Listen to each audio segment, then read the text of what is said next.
Okay, guys, welcome back to the Nick and Joe Show. I'm Nick, he's Joe, and we are broadcasting from Ottawa, from the nation's capital in Ottawa. We are the heart of the Conservative Broadcast Network. We'll have more on that later. And we spent half an hour or so talking about online scams and how damaging they can be. But we have another topic. We're going to switch gears, and I'm going to let Joseph introduce it to you because it's just one of these head shakers. So, Joseph, let's bring people into what you're talking about. Okay. Sorry, it's a head shaker, so I'm just shaking my head, Nick. I'm just shaking my head.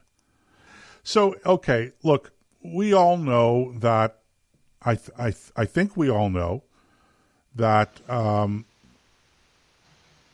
social media, I don't want to say that social media censors conservative voices. I don't know that they have that much control over so many particular voices out there, and there are a lot of complicated reasons why conservative voices tend to be, I don't want to say necessarily suppressed, but let's just say that they tend to be perhaps less prevalent than progressive voices on social media, Facebook, Twitter, all of these things. All right, so, but last week, it emerged that there was a story. I'm assuming that, I'm not going to say it's true or not true, but the New York Post reported on this story that a laptop was in the possession of government officials with emails, etc., and other documents. And this laptop allegedly belonged to Hunter Biden, the son of the Democratic candidate for president of the United States, Joe Biden.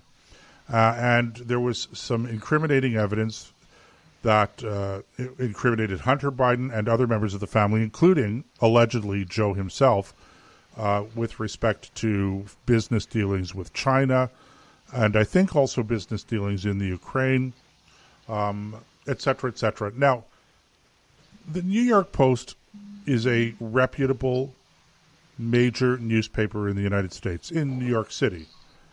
And they have, they're not the National Enquirer. They're serious. They do serious reporting. They don't report on things without corroboration, without authentication, et cetera, et cetera, et cetera. And it turns out that this laptop has been in the possession of the RCMP now since, I think, January or December. So the fact that not the RCMP, you see, you got me doing it, Nick, the FBI. So there's clearly something going on here. Of course, the FBI are not going to confirm or deny that there's an investigation going on. But the point is that the New York Post is going to not run a story based on wild rumors and unconfirmed or unsubstantiated allegations. So they've done some fact-checking here. They've done some digging, and they felt this was an important story to go with. So the story breaks.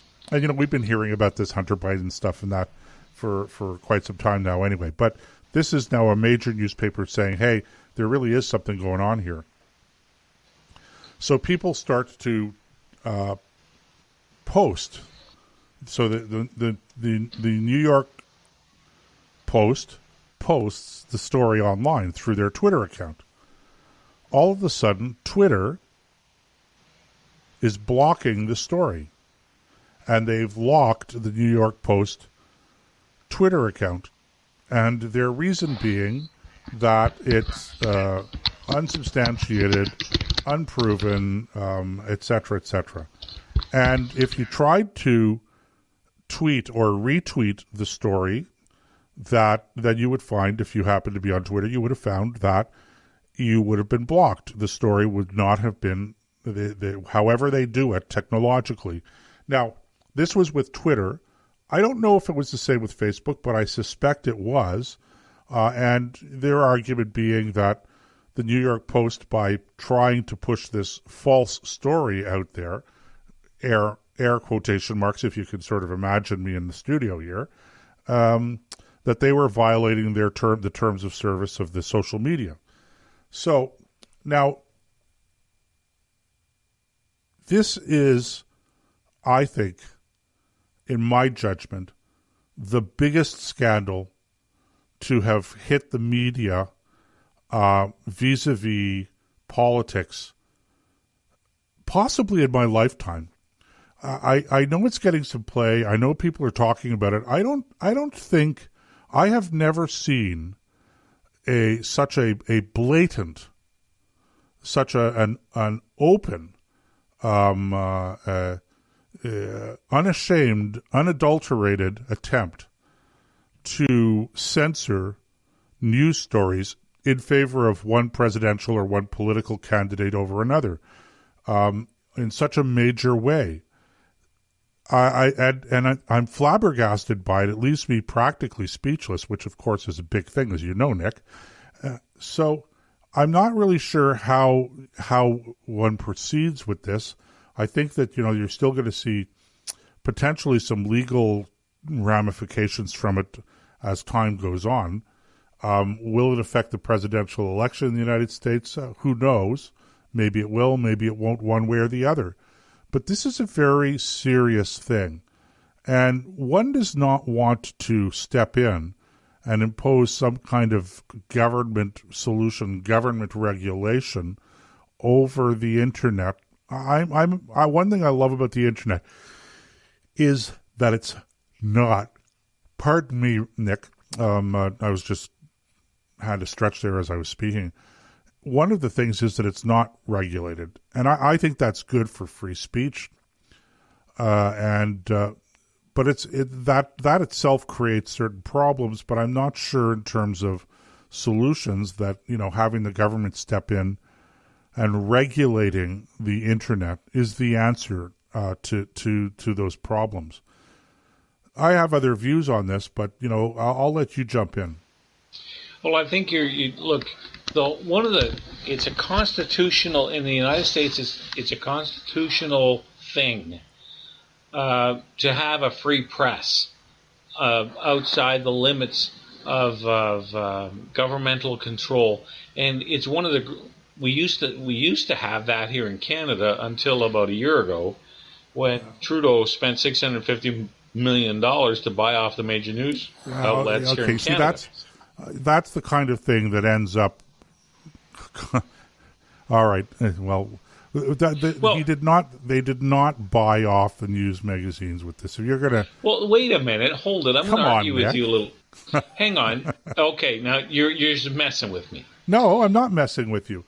First of all, I don't support the government giving any money to news outlets, but it's a step too far to say that they're doing it so that they get just positive press out of the news. Well, if somebody hands you, let's say you're the North Wind's Examiner, okay, and you're a major newspaper in Canada, and you dip into that $650 million to the tune of $50 million.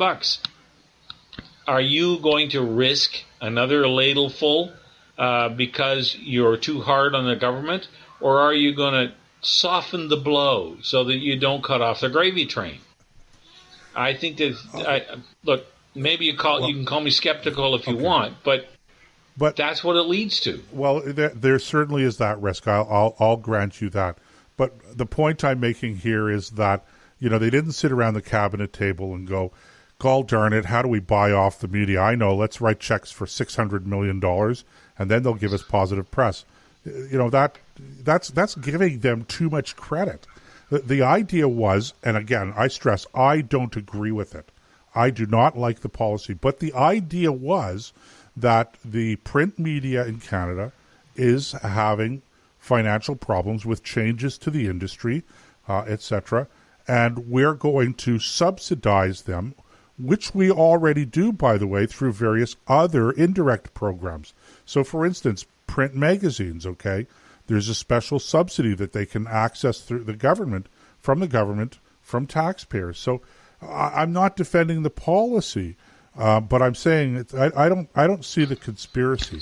But look, you and I could debate this, and I know I can tell that I'm getting your blood pressure up, Nick, because I could feel the vibrations all the way here in Ottawa as you type furiously on your laptop.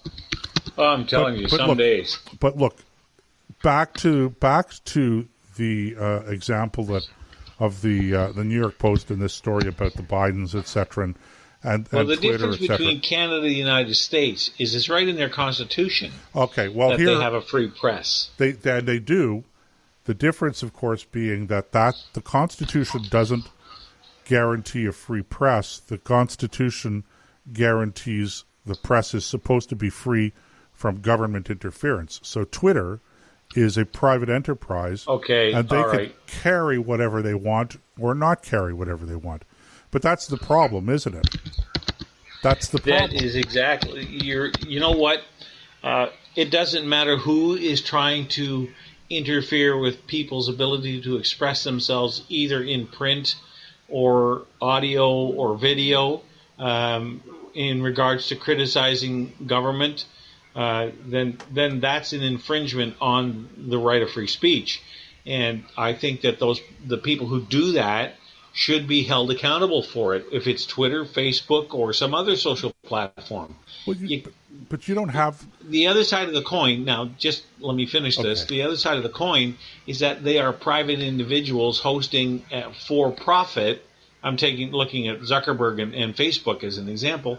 It's a private entity. You don't have to belong. You don't have to have a Facebook account. So calls to regulate Facebook by the government should fall on deaf ears because it's private. However, there is also a fine line that if you provide that service, then there's people, for people to express themselves. It's not just like the days of it just being to find your old college buddy are long gone. This is a major player in people's attitude changing. And I'm talking about Snapchat, I'm talking about Twitter, I'm talking about all of it. There has to be some way of ensuring that people aren't censured for their political points of view, unless they're promoting, things like let's go and burn down downtown Oregon. Okay. Well, this is a debate over what is and is not a right, or what are and are not rights, especially constitutional rights. I think it's important to remember that you don't have the right to free speech per se. What you have the right to is not have the government interfere in your expression of in how you express yourself. So that's when we talk about free speech. The Constitution here in Canada and in the United States, to the degree that it guarantees free speech, it only guarantees that the government cannot stop you from expressing yourself. But it doesn't mean that you can walk into a different place, a Walmart, and start expressing yourself. And when they say, no, you can't talk that way, leave, you say, well, the Constitution gives me the right to free speech. No, it doesn't. It gives you the right to not have your speech censored by the government or by government agencies or private agencies working on behalf of the government or acting on behalf of the government. So it's a subtle, I think, but important difference. The question, of course, here is, and this is the two problems I see here with Twitter. First, of course, is, that they've done what they've done.